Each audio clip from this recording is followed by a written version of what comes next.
the Americas and around the world, once again, you're listening to the Hour of the Time. I'm William Cooper.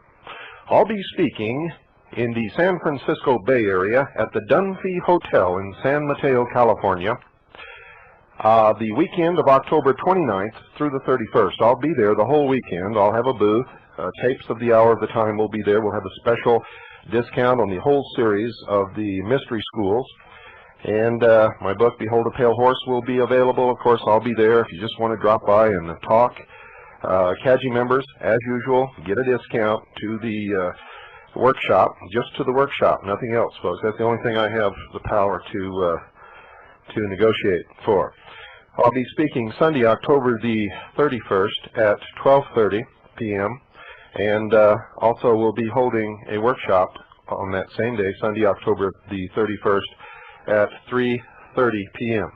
If you would like information on how you can attend and where to go and how to get to the Dunphy Hotel and anything else you want to know about, please call area code 415-905-8874. That's 415-905-8874. Also, I will be in Atlanta, Georgia on November the 14th at the Chamblee Civic Center. That's November the 14th, Atlanta, Georgia, at the Chamblee Civic Center. The area code is 404, and the number you should call is 986-0802. That's 404-986-0802. And we'll be giving out these numbers every night, so make sure you write it down at least one of these nights and call well in advance. CAGI members will have a pretty good discount in Atlanta, Georgia. So make sure that if you live in the southeastern United States that you be there, because I'm going to knock your socks off, as I always do, ladies and gentlemen. I hope that you have been buying stock in our media buyout venture, the Gannett Company Incorporated. The New York Stock Exchange symbol is GCI. GCI. Now, we're not going to be talking about that tonight because I have a special guest, but folks, I want you to get involved in this. Get your neighbors involved in it. If you belong to organizations, get your organizations involved in it.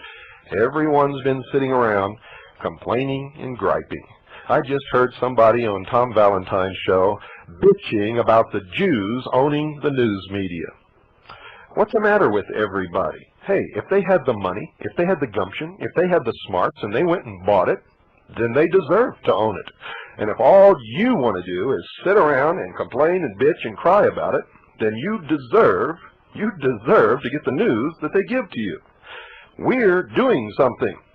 We here in CAGI, the Hour of the Time, and the listeners out there that really, really care and really want to do something, you buy stock in Gannett Company Incorporated. New York Stock Exchange symbol is GCI.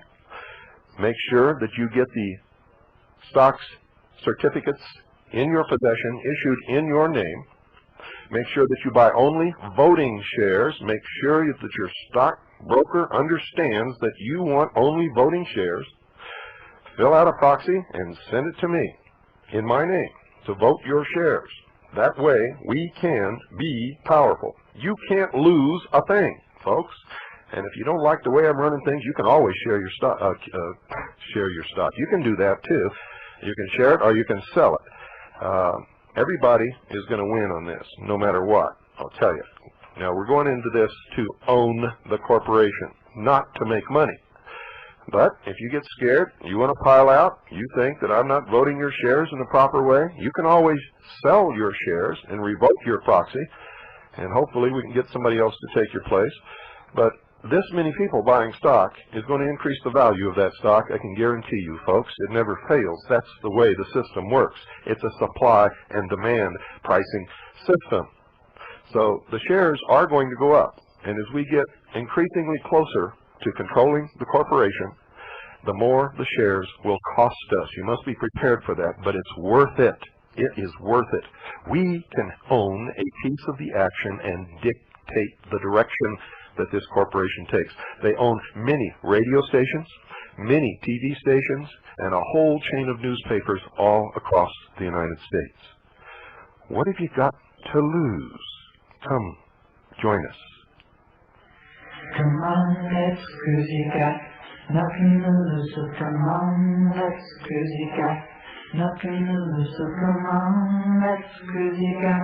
The Denver Coliseum. In the booth next to ours was a gentleman and his family, his wife and his little daughter Katie, and we all quickly became very good friends. He does something called in plain view. In fact, that's what he calls his seminars, in plain view. It's a common sense approach, folks, to personal safety, self-defense, and survival. He teaches street and wilderness awareness, home and car safety, and how to develop the intuitive skills to assure your safety wherever you are.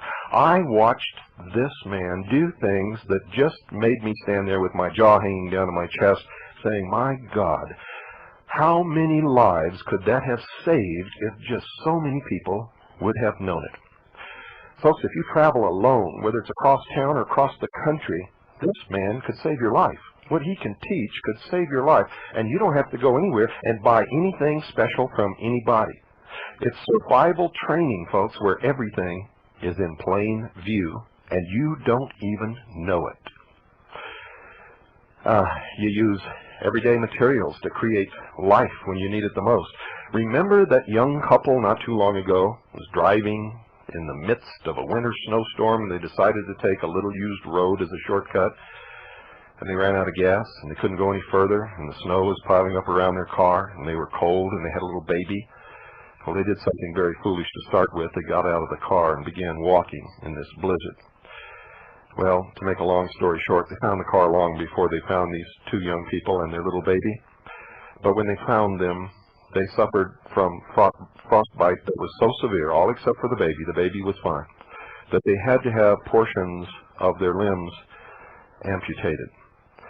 It was extremely sad because it's a very young couple and a very small baby. If they had attended a seminar that our special guest tonight had given anywhere in this country, they would have survived and had no injuries whatsoever, even if it had taken another week or two to find them. That's how precious the knowledge that this man has. Let me give you some quotes. Jim Christopherson said, "I'll never be able to look at the world the same way again. This training is incomparable."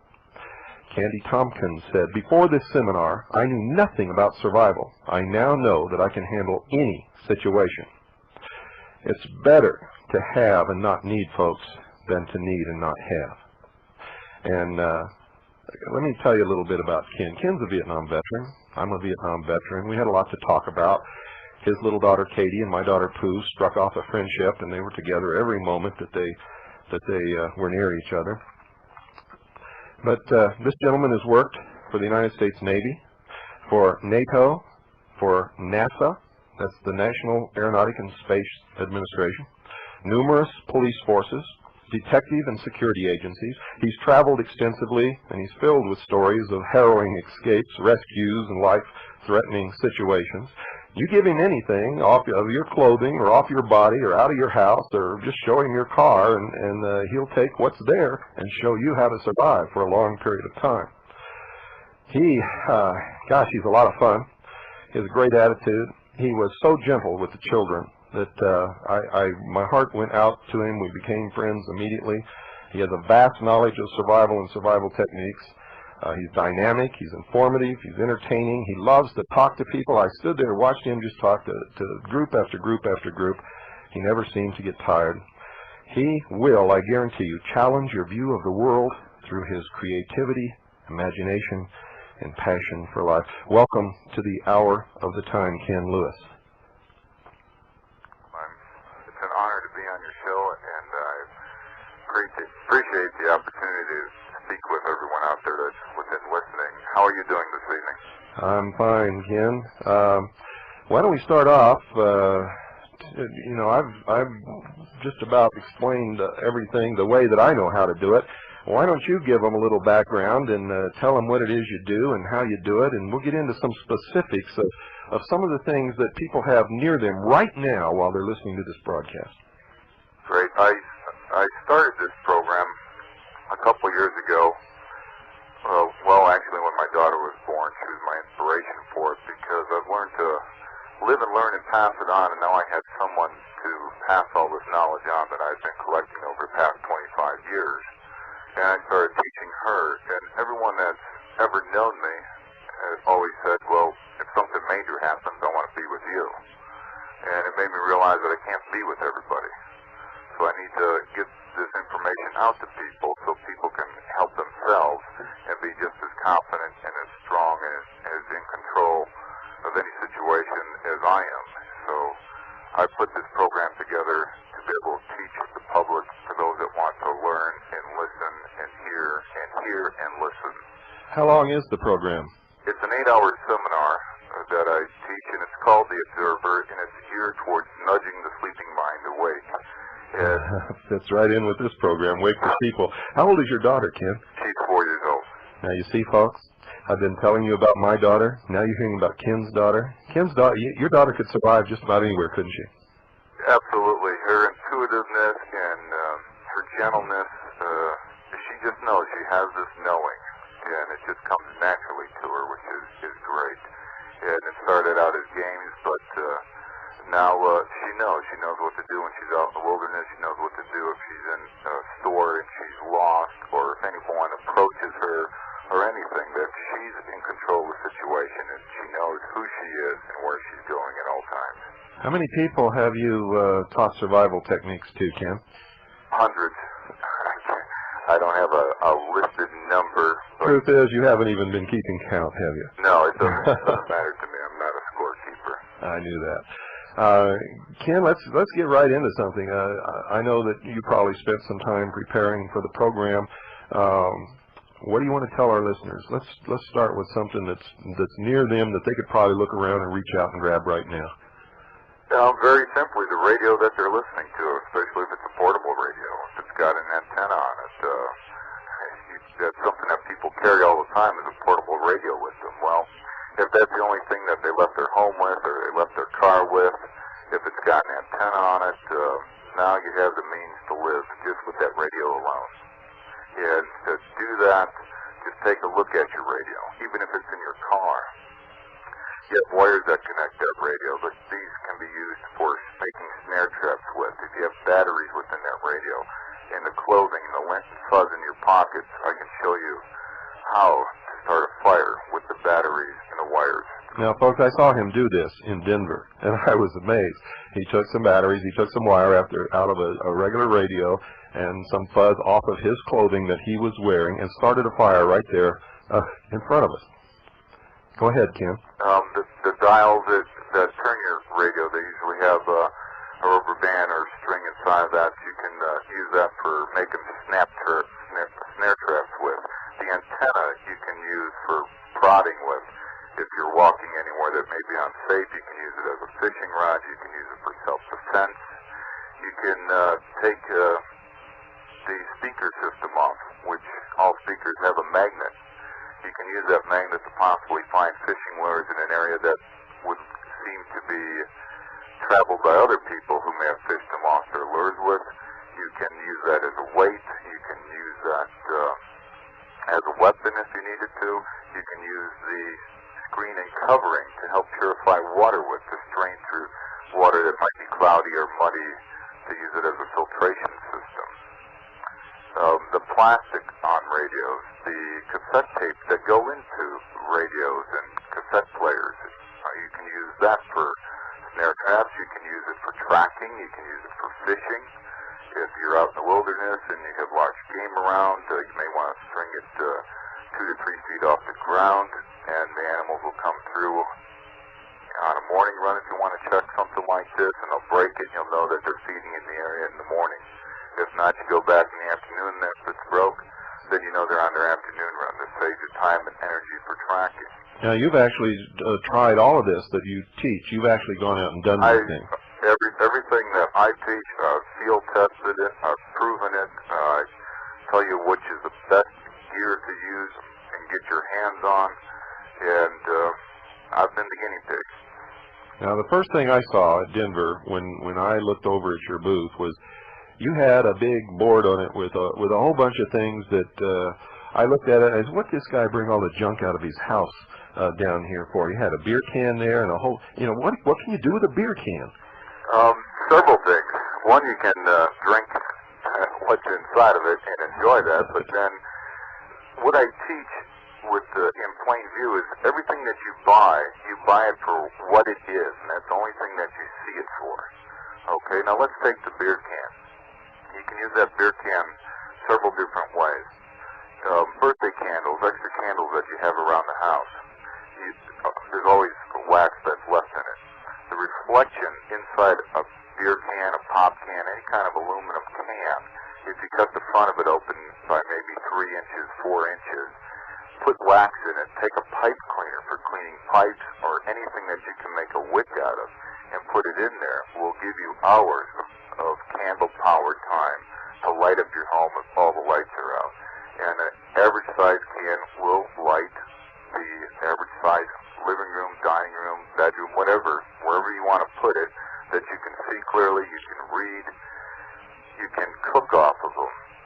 You can open them up if you find one out somewhere and use it as a signal mirror. Now, it'll actually provide enough heat to keep someone from freezing in a confined space. Just the heat from a small candle like that is enough to do it, isn't it? Yeah, absolutely. I was up with my daughter in an area out here fishing, and to my surprise, the weather changed drastically and dropped, and it went down to 20 degrees that night. And we were in a small tent, and I threw a couple things together and kept the inside of the tent at 45 degrees by using one of these candle lanterns inside a coffee can to help radiate the heat within inside the tent. We woke up, there was at least 6 to 8 inches of snow, and we were totally fine and comfortable. We ate some fresh caught trout. We had a great time. Now, most people would say 45 degrees. Oh, my God. But 45 degrees is above freezing. It's far enough above freezing that if you have any kind of proper covering or whatever, you're not going to be too uncomfortable. And the important thing is you won't get frostbite. Absolutely. Frostbite and hypothermia are going to kill you quicker than anything else if you're caught in a situation and you just don't know what to do.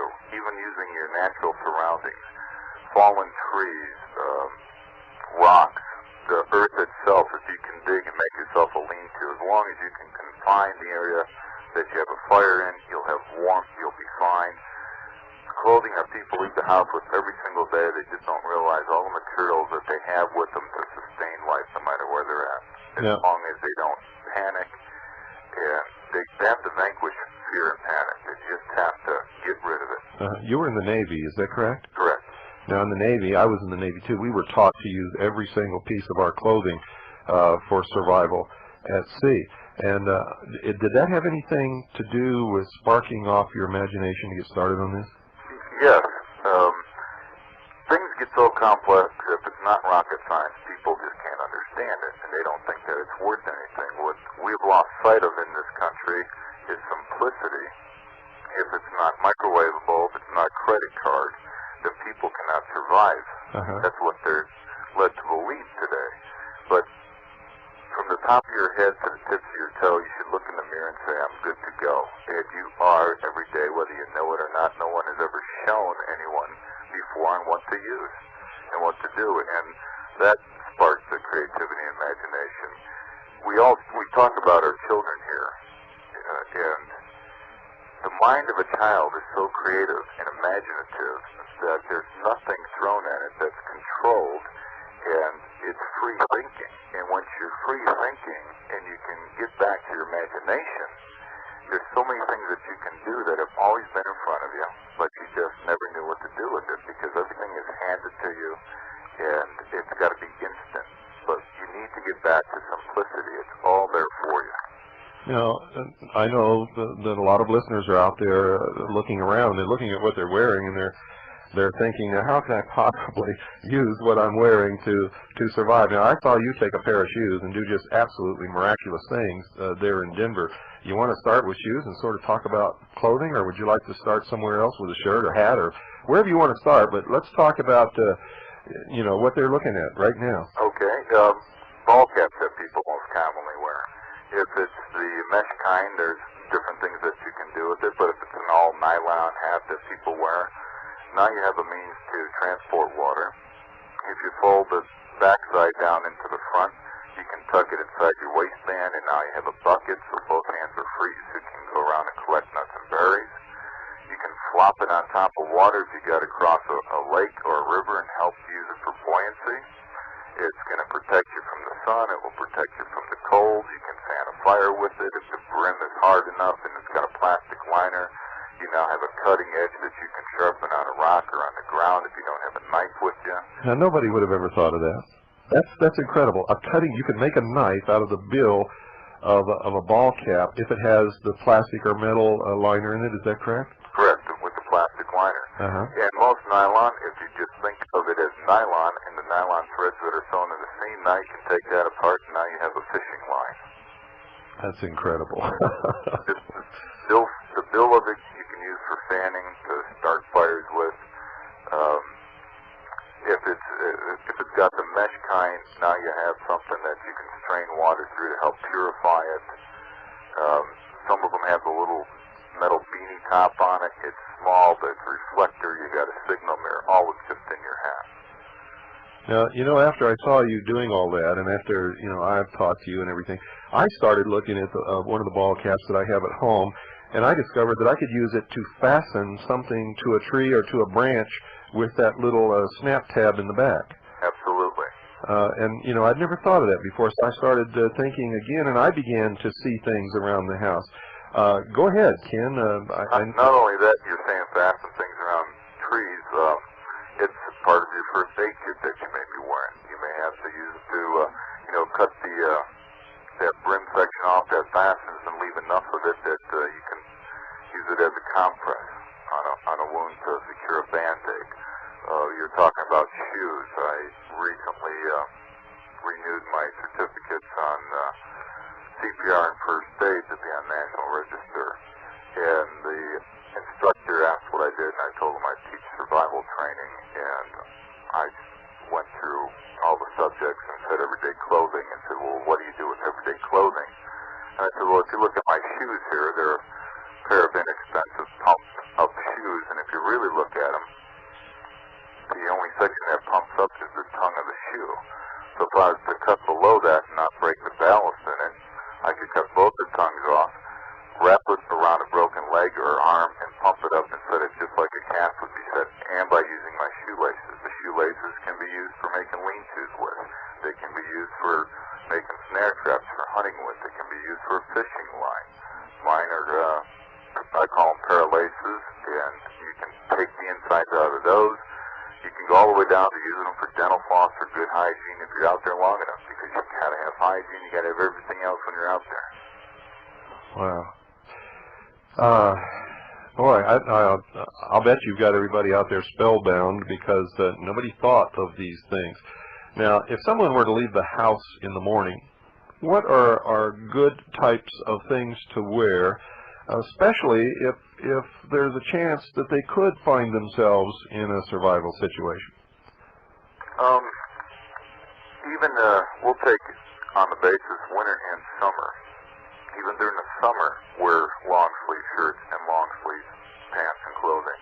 Your body has a natural vapor barrier around it that is about 1/4 inch thick. It's invisible, and your body temperature is rated at different ratings from your feet to your upper legs, and then you have the upper torso and your head. You'll be a lot cooler during the summertime by wearing long clothing as compared to wearing shorts, because you're working your body harder, you're perspiring and sweating, you're losing all your body fluids.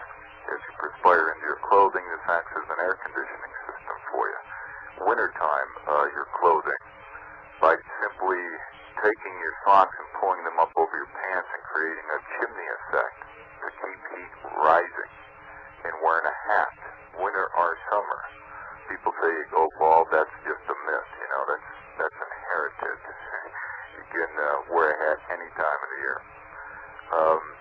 Now, a lot of people don't understand that the place where you lose most of your body heat is your head.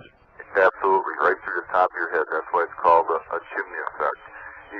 if you're wearing underclothing, tuck your shirt into your underpants, and you just keep that heat flowing upwards, and you can ventilate it through your shirt or through your jacket. It's better to dress in layers because you can always take off, but if you don't have it, you can't add on, so it's better to have and not need than to need and not have. The type of clothing that you wear. Wool is warm, whether it's soaking wet or it's dry. It's heavier when it's wet, but it will still keep you warm. The type of shoes that you wear. If all shoes have rubber soles, you can cut a piece of it off and use that to create a smoke signal if you need to be rescued. Some of the things that somebody should constantly have with them all the time, the most versatile number one tool I highly recommend that people carry is a pocket knife, a multi-purpose one. Doesn't matter what the size is. A compass or a thermometer, they're very small. We'll have them, you can put on a little keychain. That way you'll always know where you're going. You'll know what you're dealing with temperature-wise. A lighter or a pack of matches. A small flashlight, preferably that holds AAA batteries. Doesn't have to be large, but then again, now you have something to signal with that night and see where you're going with, and always keep a peace of mind with you when you go out. You know, when we were in Denver, Willie Whitefeather showed my daughter how to start a fire with a piece of string, a stick, and a little another piece of wood and just some like leaves and stuff. It's called a bow drill that you can make, and if you're wearing shoes with any kind of lacing, it's very easy to make just with your shoelaces. A rock, you take a flat rock, and that goes on the top of the drill. You just have to picture a drill, and the sharp end is at the bottom, the flat end is at the top. You support that with one hand, and you wrap your shoelace around it, so it will go back and forth, kind of like playing a fiddle. If that would create imagination in people's minds, and just a small piece of wood with a little V-cut in it, and the friction from that will give you enough sparks and heat that would fall onto leaves, dried wood, whatever. Fuzz from your pockets. If there's smoke, there's fire. Now, what I thought was a little humorous was people, you know, who were standing around your booth and talking to you were thinking, well, now, wait a minute. If all I've got on is just this and I don't have anything to start a fire with, what can I use? And then you said reach into your pocket and pull it out, and they reached in their pocket and pulled it out. There was all kinds of fuzz and lint and little pieces of cloth, and before you know it, there was a big pile of stuff on the table that would start a fire. And people just don't understand, and of course, until, you know, I've been to a lot of survival schools, both in and out of the military, and I didn't realize either until I saw what you were doing over there. And I think it's absolutely wonderful. We've got to take a break right now, so just hang on there, Ken. We're going to come right back to you. And folks, don't go away, because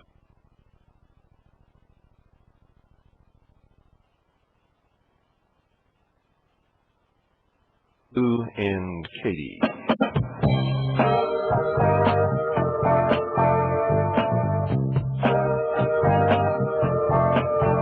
In a cool leather evening, everything is getting down groovy. I call you up at night, like to go and see a movie. First to say no, got some plans for tonight, and then stop and stay. Alright, love is kind of crazy, spooky little girl like you. You always keep me guessing, I never seem to know what you were thinking. And if I fell in love with you, to show your little eyes they are winking, I get confused, 'cause I don't know where to stand. And smile and hold my hand. Love is kind of crazy, spooky little girl like you. Spooky, yeah, yeah, yeah.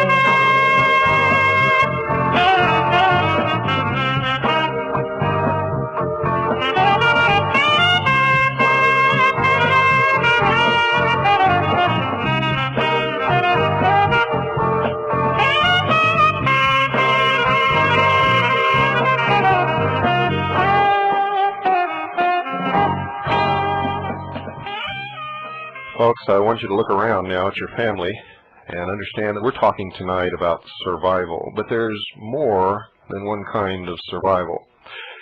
You have worked all your life for the assets that you've obtained, for the home that you're living in, for the furniture that you're sitting on, for the table that you eat at, for the automobile that you drive, for the money that you may or may not have in a bank account. And the latest figures say that most Americans haven't saved anything, and if they were to sell everything that they owned after paying off their debts, they would probably have no more than $2,500 at the most. You must look at your family right now. How can you go one more day without taking steps to protect everything that you work for? The sweat of your brow, all of the worry, the years of working. For what? What do you have now that would survive a total economic collapse if it were to happen tomorrow? Now, I'm not trying to scare you.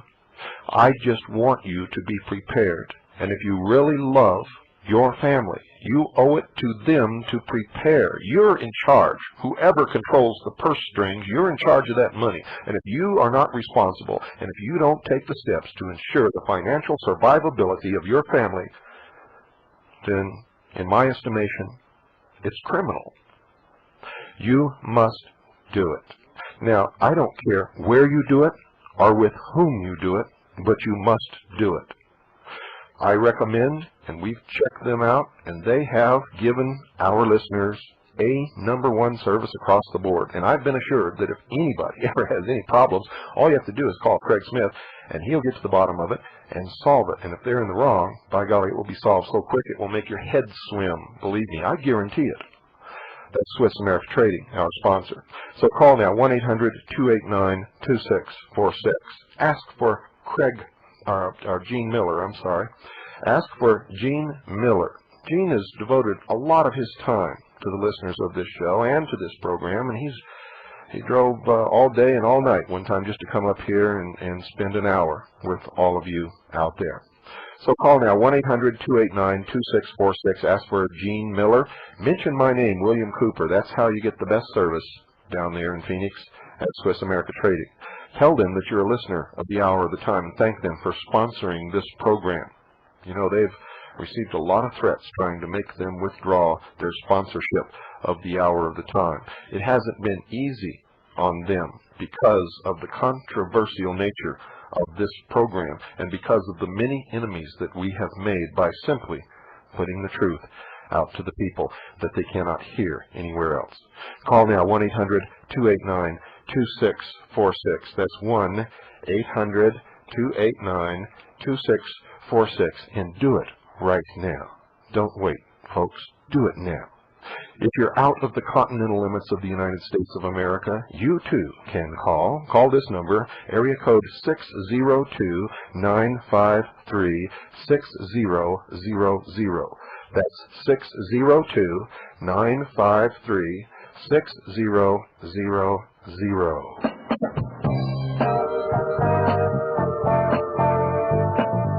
Well, Ken, let's get into some more of those deliciously likable survival techniques because they're easy and cheap and everybody's got them. And I know everybody out there would really like to spend 8 hours with you. I mean, we've only been with you for, God, it hasn't even been 30 minutes if you take out the beginning of the program. And already you've taught people an awful lot. Let's go to automobile. Automobiles. I have a booklet that I just completed and put together, and it's very informative. It's compact, and that is one of my scenarios on it. Emergency vacate car in 2 minutes, and it's one of the scenarios that I also do in my program. If you don't have everything in your car that people should have traveling, whether it's road flares, flashlight. Let's assume they don't have any of those things. If they don't have anything, this is what I love, because people, you see them broken down all the time. You see them stranded in snowstorms. I just picked up 2 people today who were stranded up in the mountains and drove them all the way back to their home. And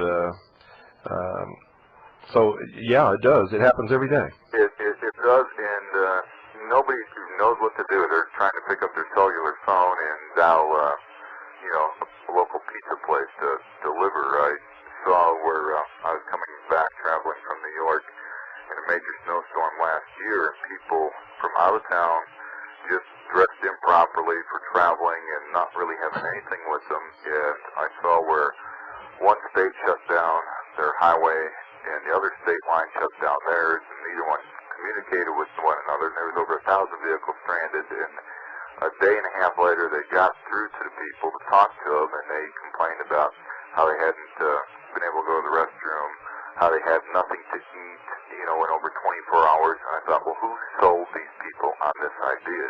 You don't travel, you don't have mints, peanuts, whatever in your vehicle.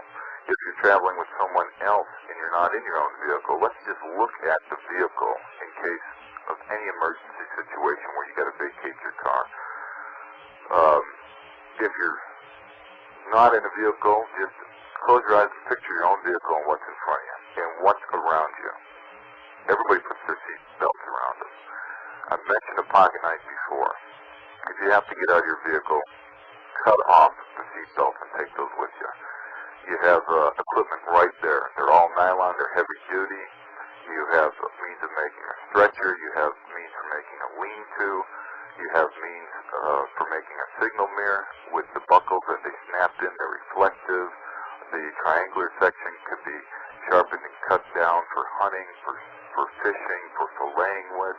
That's just with your seatbelt. Most people throw all their garbage into their glove compartment. Just rip open the glove compartment and pull everything out of it and sort it later. Your map that's in your car. This is a sense of direction. It's a sense of information.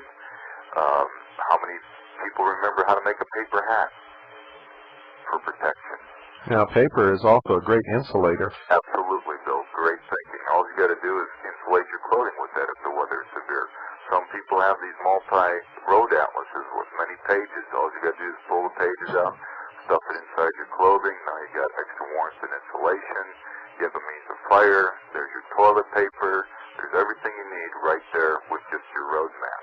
Now, folks, I want to impress upon you that you're listening to radio, and you're hearing him tell you what you should do or what you could do and what he's already tried out and has done and make sure that it works.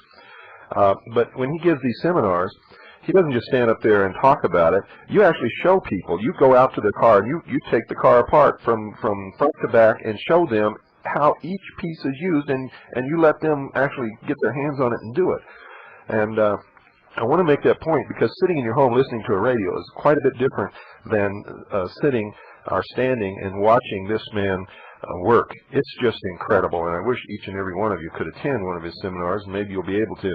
What I would like to encourage you to do is get a group of people in your area and contact Ken, because he will travel to your area and conduct an 8-hour seminar. Now, this is how he makes his living, so it will cost you money, but I'll guarantee you it's the best money that you've ever spent in your life. It will save your life. It will save your family's life. It will save your children's life. Now, let me give you his number. Everybody, you all know that you should never listen to this program without a pad of paper and a pen or pencil. So write this down. His phone number is area code 303-666-4601. 303-666-4601. Now, I know there's some nuts out there that always listen to this program. Don't write me and say that he's satanic because he's got 666 in his phone number. And folks, if you think I'm crazy for saying this, you ought to see some of the wacko mail that we get. Somebody's going to do this. I know they are, because they always do. He has nothing to do with his phone number, folks. It's assigned by the phone company. It depends on where you live. His number, once again, is 303-666-4601. Let me give you his address. Survival Training, IPV, in plain view, survival training, 1560 Bedivere Circle. That's 1560 Bedivere Circle. Bedivere is spelled B-E-D-I, V as in Victor, E-R-E. 1560 Bedivere Circle, Lafayette, Colorado, 80026. Now, if you were running around getting a pencil, I'm going to give the phone number one more time, the address one more time, then we're going to continue. Phone number is 303-666-4601. 801. His address is 1560 Bedivere Circle. That's spelled B-E-D-I-V-E-R-E. Lafayette, Colorado, 80026. What else can you do with a car, Ken? Other than drive it, you can cook on the engine if it's still running and operating for you. If you have food in your car that maybe you picked up at a fast food place and it's gotten cold and you need to reheat it, you need to heat milk up for a baby, you can warm your food and cook your food on the manifold of the engine.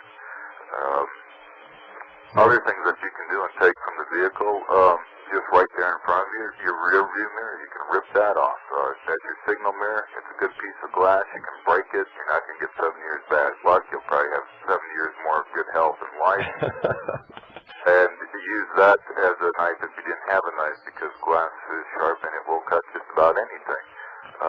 Your sun visor, the metal in that. Again, fishing rods for digging with. The ashtray can be used as a shovel to dig with, to get water out of the earth with, to dig a hip hole if you got to lay on the ground, because the ground will not conform to you like your mattress, so you want to feel comfortable. Now, you may think that this is crazy, folks, but this is not crazy at all. Until you try digging in cold ground with your hands, then you'll understand why an ashtray is a very useful tool. Go ahead, Ken. Some cars have plastic liners on their seats to keep them clean. This is your portable tent. This is your way of collecting condensation and moisture out of the air, so you have a fresh water supply if you don't have any water with you. Now, wait a minute, Ken. Explain that, because I know a lot of people were listening to that, but they don't understand exactly what you said. How does that work? If you were to take even a plastic garbage bag at home and just go out and lay it on the ground in the sun, it will heat up, and it will take the condensation right out of the air. It will take the moisture out of the air, and water will form on it. You can drain it into the center of it. You can stake it off, raise it maybe 3 inches off the ground, put a rock or change from your pocket, your car keys in the center of it, and this becomes a little solar still. And it will purify water. It will collect water. The moisture in the air on it overnight will collect on it. It does it on a tenth all the time.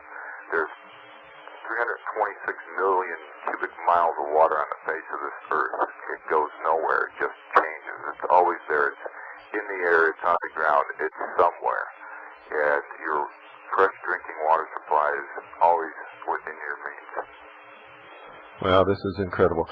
What other revealing tidbits can you give our listeners? Now, remember, this is just a short period of time, folks. He actually does his seminar. Takes 8 hours. I assume that you probably have a break for lunch in that, but still, that's a long time. And do you bring things with you, or do you go to the seminar and just go with what the people brought and what's there and what's in their cars? The most exciting part is a woman that will volunteer her purse, because I get to go through her entire purse and show people how to use everything in a woman's purse other than what it was intended for, and then everybody would like to get lost, which I call temporarily displaced, because you're never lost, you're only temporarily displaced in this world. You had the courage. Then they want to get lost with a woman with a large purse, because they seem to have everything in it. I bring what I call a magic cooler, whatever I feel like rummaging through the house that day and throwing into the cooler. And then it's total improv in the afternoon. I just start pulling things out and say, this is what it was bought for, now let's turn it into something else and make it useful. Well, I'll tell you, you're a brave man for reaching into a large woman's purse. My wife has a large purse, and she asked me to get something out of it one time, and I spent about an hour looking and couldn't find it, but it was in there. But you're right. Women carry an awful lot of things in their purse that could be used for many different purposes. What are some of those things, Ken? A lot of women carry lip balm or chapstick or lipstick, and right there you have one, protection for your lips. You got a sunblock, but let's take it further. Why not put it on your face to protect yourself from the wind, from the sun? Why not rub it on your hands if you don't have gloves or proper for turning certain parts of your clothing into rain gear with lip balm by simply rubbing it on the front of your pants, on the thigh area, on the calf muscles, on the back, because that's where rain and water mostly runs to. So now you've just waterproofed your clothing. If you want to keep warm with lip balm, just take fuzz again from your pocket, small needles or twigs, rub some on it, and then light it with a match or a lighter. How long will that burn, Ken? That will burn at least 3 to 4 minutes, long enough to give you a warm flame to start any kind of kindling on fire. And you're talking about just a pin or a piece of stick or something that you rub this lip balm on? Absolutely. Just rub it on it with some fuzz, rub it on a twig, rub it on cotton. Try this at home. Take a cotton swab and just light one end of the cotton swab and see how long it burns. And you'll find out that it doesn't burn very long. Now if you take lip balm and rub it on there and light it, you'll see the flame increase and the temperature increase. And that's also great to toss in an empty beer can or pop can, whatever you might find out there, because people seem to disregard things out amongst nature all the time. And now you have a lantern for in the evening. You have a means to start your little cooking stove with. And now that little stove that you were talking about earlier, that will actually boil water, won't it? Yes, you can boil water with just a beer can. And boiling water purifies it, doesn't it? Absolutely. That's the most simplest way to purify water.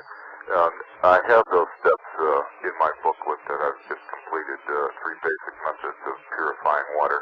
And it's the only way to really purify water. People go out and buy a lot of bottled water and everything else. All they have to do is take tap water from their faucet and boil it and purify it. And then they don't have to go spend all that money for the water. Now, it'll purify, but it won't take out heavy metals, will it? No, it will not. So some kind of a filter would help. A filter would help, or pouring it from pan to pan helps with the flavor and the taste of it, just to get that metally taste out of it that you're talking about. Okay. What else? With women always have things to clamp their eyes with, to put make their eyelashes look better. These are tools now that you can use for hunting or dissecting or for first aid. The sanitary napkins that are in women's purses is a great first aid compress for major wounds and bleeding. You could clamp a blood vessel with one of those eyebrow curlers, couldn't you? Yes, you could. That could save someone's life really quick. Now, see, that just occurred to me while you were talking about it. You mentioned first aid, and I thought, wow, somebody's bleeding to death. You could actually clamp the blood vessel closed and tie a little something around there to keep it shut and save someone's life. Absolutely. And it's so simple, though. I mean, all these things are right there. People don't need to spend any more money. Actually, they'll conserve energy. They'll save money by using everything on them, around them, about them, within their home, within their vehicle, that they don't need to go out and spend any more money. They've already spent all they need to spend. It's just utilizing it for more than what it is. What can you do with a plain old ballpoint pen? A plain old ballpoint pen, you can take it apart. Now you have a hollow tube. Some of them have a little air hole on there. All you got to do is put your finger over that. Now you have a drinking straw. You have a blowgun.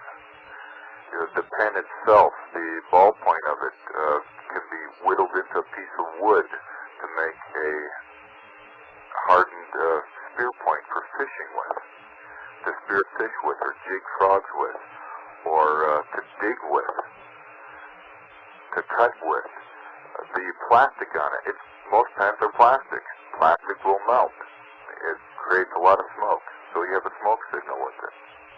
You can repair holes in items with a pen by just breaking off pieces and melting it and letting it cool. You can patch the soles of your shoes. You can patch a canoe if you're canoeing. You can, whatever is there at the time. Whatever you have to do at that time, if you just let go and let your imagination go and look at it for more than what it's been given to you as, you can turn it into something totally useful. Well, in this modern day of consumerism, people are taught not to use their imaginations. You got to go down and spend some money, and most people are not too good at this. How would you encourage them to become good at using their imagination? What are some exercises that they could do to get out of this I can't do it, or I don't have it, or this won't work type of mentality? Basically, the words you just used right now, you need to start eliminating from your vocabulary. Try. If someone tells you they're going to try, that's not a commitment. That you can rest assured that they're not going to show, or they more than likely will not be there because they're telling you right off the bat that they're not committing. I can't is another one. By telling yourself these things all the time, you start to believe that you can't, you shouldn't, you couldn't, you wouldn't, and it pulls you down. And if you catch yourself saying these words, you need to start eliminating them. I asked you this evening at the start of the program, how'd you feel? How are things going? You said just fine. Ask anybody around you how they're doing. When you're going through a grocery store line, they'll say, okay, whatever. Try using, let's cancel the try word. While they're reading the National Enquirer. Let's use the word great. How are you today? I'm great. And people look at you and wonder why. I like wonderful. I usually say wonderful when somebody asks me. That's another good one. So bringing your self-esteem up is a big part of survival and how things affect you. And you ask how do you get back into the imagination and creativity, knowing that whatever you're going to do is best for you and that you can do it. Life was meant to be a joy, not a struggle. And life is not a dress rehearsal. You only get one chance at it, and you best do it as best as you can. Isn't that the truth? That's the absolute truth. And boy, we like to talk about truth on this show. You just heard a great truth, folks. You got one chance at this life. Why sit around and complain and gripe and groan? Why not do something about it? And one thing that comes to my mind right now is get involved in our media buyout. You know, Ken, we're trying to buy a media corporation to try to change this country around. Well, see, you're saying try. Well, you're right. You're absolutely right. But this is what we want to do. We want to change the country around from the direction it's headed. We want to make it a better future rather than an uncertain or a socialist future. We want to try to instill, we want to try to, there you go again. Yeah, you're absolutely right, Ken. You are right on the money, and we've all got to stop that, me included. And people look up to me for leadership, and I'm doing exactly what you said. It's bred it into you. My daughter in school, watching her creativity and imagination, she can sit and figure and look at things. She was working on some puzzles, and each one became progressively harder. Ken, we're out of time. Oh, I'm sorry. Me too. I could go on forever with you. I want to thank you for being a guest on the show. God bless you, and I want to have you back next week if you want to come back. For everybody else out there, good night, and God bless you all.